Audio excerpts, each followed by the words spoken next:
Horror in the High Desert was a lo-fi found footage film that did mostly everything right. It followed the mockumentary, or shockumentary as I call it, format, with the lead investigator reporting on a missing persons case where a YouTube outdoorsman goes missing in the Nevada desert, and months later his camera was found revealing some absolutely chilling footage. The end of Horror in the High Desert promised more horror in an upcoming report. Well, the new developments in the case have been cobbled together to make Horror in the High Desert 2, MINERVA. Let's see how the sequel stacks up.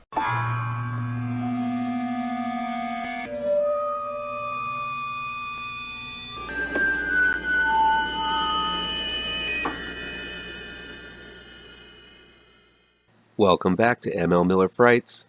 I'm ML Miller. Before we begin, please do me a favor and punch that like button down below. Share this video with all of your social media addicted pals. Click subscribe to this channel and ring that bell for notifications. Horror in the High Desert 2, MINERVA, is new on-demand and digital download. It's directed and written by Dutch Marich. A year after YouTuber Gary Hinge went missing in the eastern Nevada desert, a new string of strange events began occurring in the same area. This compelled reporter Gal Roberts, played by Entrance's Susie Block, to put together a new documentary, digging into the strange phenomena of the desert. College student Minerva Sound, played by Solveig Helene, was put up in a housing unit on the edge of the desert by her school when the dorms were full. Her stay was cut short with a haunting 911 call, which makes up the intro for the movie. Not long after, single mother Amelia Brasher, played by Brooke Bradshaw, goes missing as well. In both cases, footage was found from the victims' cell phones, security cameras, dashboard cams, and body cams of the responders that added new puzzle pieces to this terrifying case. Horror in the High Desert was a fun found footage film that followed the format of Lake Mungo, making it more of a fake documentary than straight-up found footage. Like Lake Mungo, the scariest part was the handheld sections from the victims' cameras, while the interviews deepened the stories and made the chills much more resonant. I felt Horror in the High Desert was good, but also felt that the interview sections were long, making the film feel like a drag. The last 20 minutes make up for the lagging beginning in spades, but the slow opener made it a difficult slog to get through. Well, it seems writer-director Dutch Marich took the criticism and made a better sequel out of the ingredients of what made the first film so compelling. There's much less time on the interviews and much more footage found from phones and security cameras in the sequel, which makes the pace of the film feel quite brisker than the original. These moments are absolutely terrifying as Marich takes full advantage of the vast blackness of the desert night. Marich's patience is titanic, drawing out the tension in each scene and then paying each off with a horrifying revelation. There's one scene filmed on the road where a car is driving towards the viewer that is executed so well it gives me chills just thinking about it. On top of that, Marich uses sound and lack of sounds to up the suspense geniusly. Much of the film is simply a dark screen, but what you hear is absolutely bone-chilling. The screams, the mad music of the desert, the whooshing sounds, that weird chanting going on, and the mumblings of a madman shuffling across the desert floor towards you. They don't have an image to tie to it, but it still makes for some of the most terrifying moments I've seen in found footage in quite a while.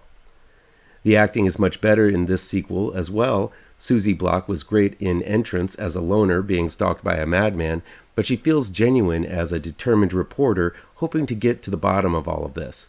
The other actors who are interviewed feel like they were stripped right from a real-life documentary with believable moments of sorrow, loss, and drama for those who went missing.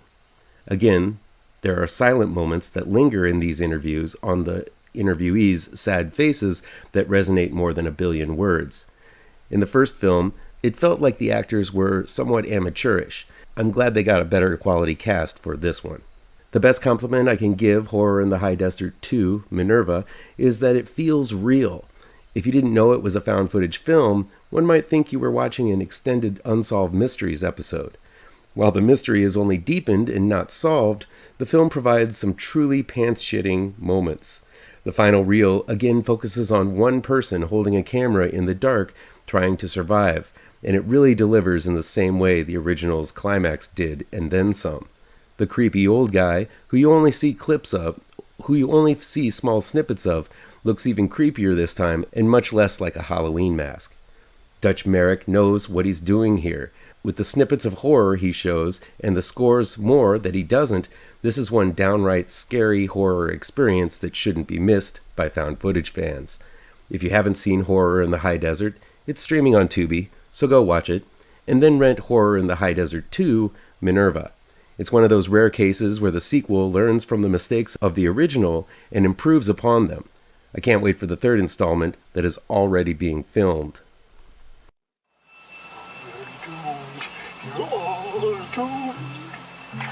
You're doomed to live the life you're meant to be,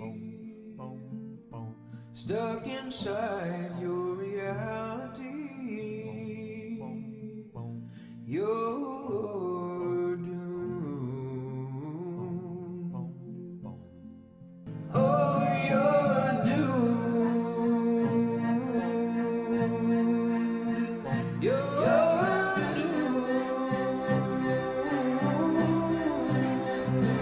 You're doomed. Live the life that you are meant to be. Live inside